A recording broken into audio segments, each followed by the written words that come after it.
কিংবদন্তি কণ্ঠশিল্পী ও মুক্তিযোদ্ধা আব্দুল জব্বার আজ নেই।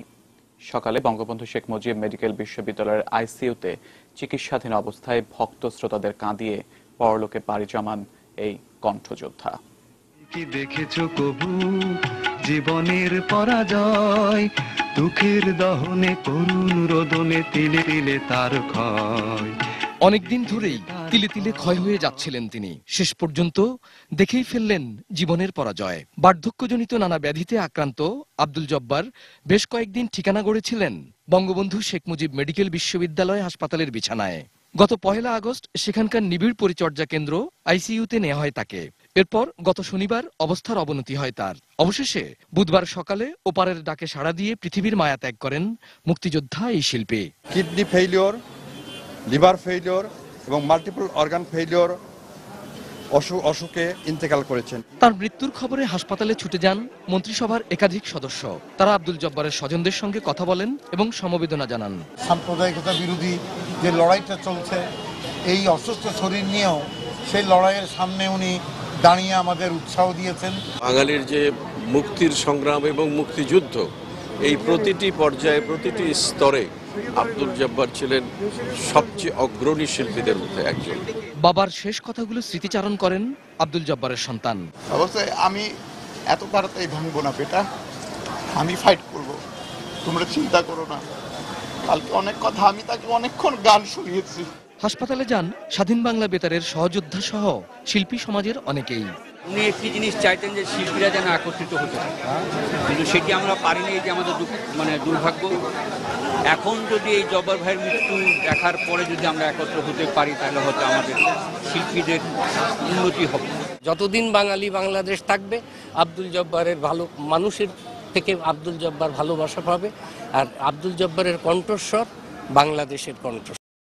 আব্দুল জব্বারের মরদেহ বারডেম হাসপাতালের হিমঘরে রাখা হবে বৃহস্পতিবার সকাল 11টায়। কেন্দ্রীয় শহীদ মিনার প্রাঙ্গণে নেওয়া হবে। তার প্রতি এটি নিউজের শ্রদ্ধাঞ্জলি। তাকে শ্রদ্ধা জানিয়ে আরেকটি রিপোর্ট। পরাজয় কি দেখেছো কবু জীবনের তার ক্ষয়, তিলে তিলে তার ক্ষয়। 1968 সালে এতটুকু আশা চলচ্চিত্রে সত্য সাহার সুরে এই গানটিতে কণ্ঠ দিয়ে তুমুল জনপ্রিয় হয়ে ওঠেন আব্দুল জব্বার। যদিও চলচ্চিত্রে কণ্ঠ দিয়েছেন 1962 সাল থেকে। রং ভরা এই শহরে যতই দেখেছি, আরে গোলক ধাঁধার চক করে ততই পড়েছি। পিচ ঢালা এই পথটারে ভালোবেসেছি, তারা ভরা রাতে, এক বুক জ্বালানিয়ে বন্ধু তুমি, তার এমন সব অসংখ্য গান ফেরে মানুষের মুখে মুখে। এক বুক জ্বালানি বন্ধু তুমি, কেন একা বয়ে বেড়াও।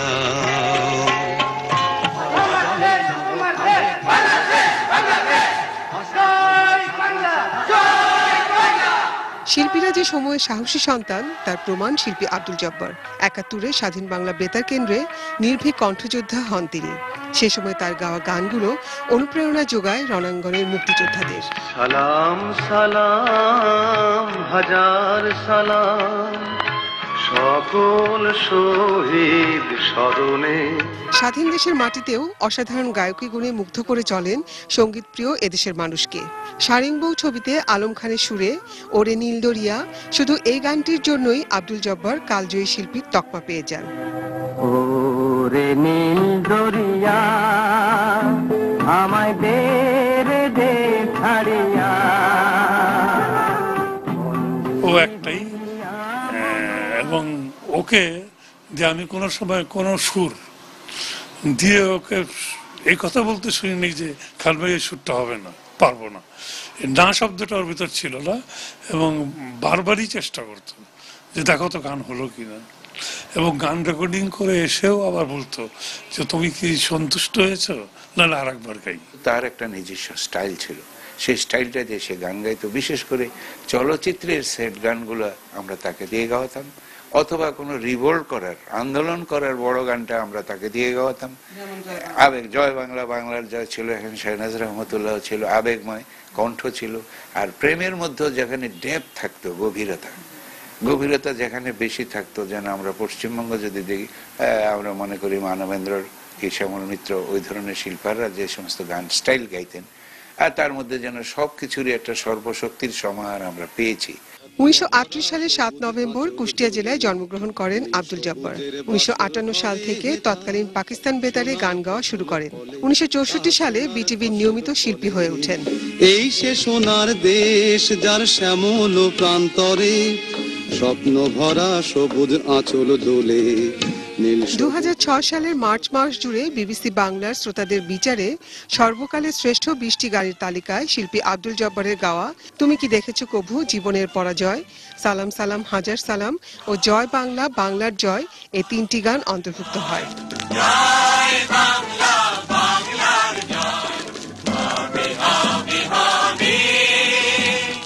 2016 সালে সঙ্গীত জীবনে 60 বছর পূর্তি করেন স্বাধীন বাংলা বেতারের বিপ্লবী এই শিল্পী।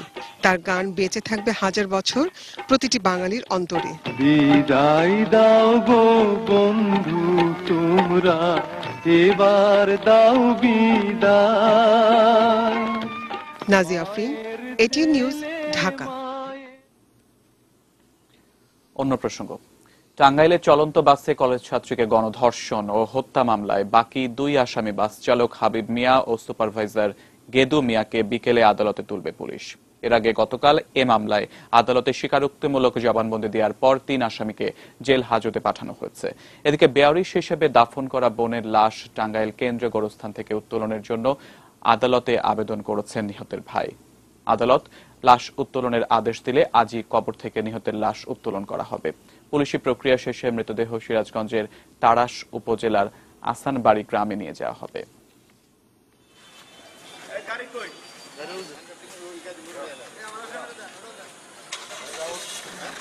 ওরা আমার বুকের বাড়ি গেছে, ছোট থেকে কোলে পিঠে করে মানুষ করছি, লেখাপড়া করেছি, সর্বোচ্চ ডিগ্রি অর্জন করেছি, আমি অনার্স মাস্টার্স কমপ্লিট করেছি। আমি সর্বোচ্চ শাস্তি যেটা আছে ফাঁসি দিয়ে ঝুলিয়ে যতক্ষণ মৃত্যু না হয়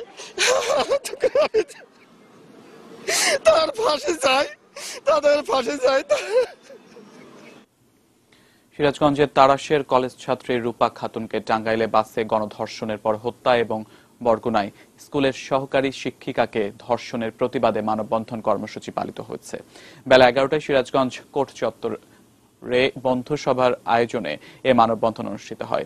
এতে অংশ নেয় সিরাজগঞ্জ টেলিভিশন সাংবাদিক ফোরাম সহ বিভিন্ন শ্রেণী পেশার মানুষ। মানববন্ধনে বক্তারা অবিলম্বে দোষীদের গ্রেফতার করে দৃষ্টান্তমূলক শাস্তির দাবি জানান।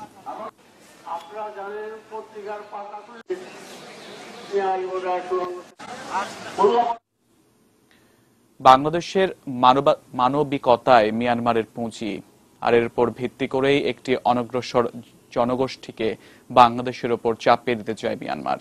কারণ সুবিধাবঞ্চিত রাখাইন রাজ্য থেকে একবার বের হলে আর সেখানে ফিরতে চায় না রোহিঙ্গারা, আর ভবিষ্যতেও তাদের মিয়ানমার কোনোভাবে ফেরত নেবে না বলে আশঙ্কা বিশ্লেষকদের। রাখাইন রাজ্যে নির্যাতিত রোহিঙ্গাদের জন্য মিয়ানমারে আছে জাতিসংঘের নিরাপত্তা ক্যাম্প। ইউএনএইচসিআর এর সেই ক্যাম্পগুলোতে না গিয়ে জীবনের ঝুঁকি নিয়ে বাংলাদেশে আসছে রোহিঙ্গারা। কিন্তু কেন?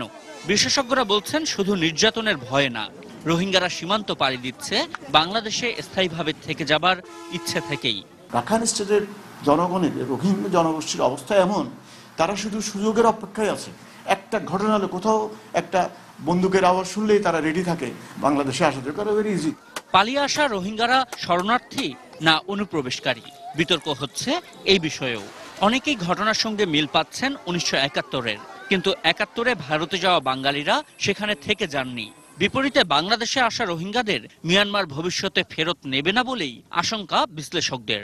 যারা নাকি বাইরে চলে আসে, তারপরে ওরা গিয়ে ওই যে নাগরিকত্ব পাওয়ার জন্য যে আবেদনটা করবে, ওই ডকুমেন্ট তাদের আছে, থাকবে। যারা আসবে তার যদি পারবে না, এটা তাদের প্রমাণ করতে হবে তারা মিয়ানমারের নাগরিক তাদের ছিল, তারা ডকুমেন্ট দিতে না পারলে, তারা যদি বলে না আমরা তাদেরকে নেব না, আমরা কি জোর করতে পারবো? তাদেরকে আমাদের দেশে এনে তাদেরকে ফেরত পাঠাবো, এটা আরো বেশি ডিফিকাল্ট হবে কাজটা। আমরা তাদেরকে অবাধে আসতে দেই, তাহলে মিয়ানমারের যে রেজিম আছে এখন, তারা আরো উৎসাহিত বোধ করবে এবং তাদের উপর আরো বেশি অত্যাচার করবে, যাতে করে তারা সবাই দেশ ত্যাগ করতে এনকারেজ হয় এবং বাংলাদেশে চলে আসে। তারপরে তারা ধরে নেবে যে তাদের সমস্যার সমাধান হয়ে গেছে। নিরাপত্তা বিশ্লেষকরা বলছেন, রোহিঙ্গা সমস্যায় শুধু আবেগ বা মানবিকতা না, থাকতে হবে বাস্তব বিশ্লেষণও। কারণ মিয়ানমার খুব পরিকল্পিতভাবেই তাদের সমস্যা চাপিয়ে দিচ্ছে বাংলাদেশের ওপর। রোহিঙ্গা সমস্যা হচ্ছে মিয়ানমারের সমস্যা। সেখানে তার রাজনৈতিক সরকার এবং সেখানকার সেনাবাহিনীর মধ্যে যে বিরোধ আছে, সেনাবাহিনী ক্ষমতা তারা তাদের রাজনৈতিক নিয়ন্ত্রণে যেতে ইচ্ছুক না বলে যত সংঘাতের রাস্তাগুলো তারা খুলে রাখে, এবং এটি একটি সংঘাতের রাস্তা খুলে রাখার পথ মিয়ানমার আর্মি অনুসরণ করছে।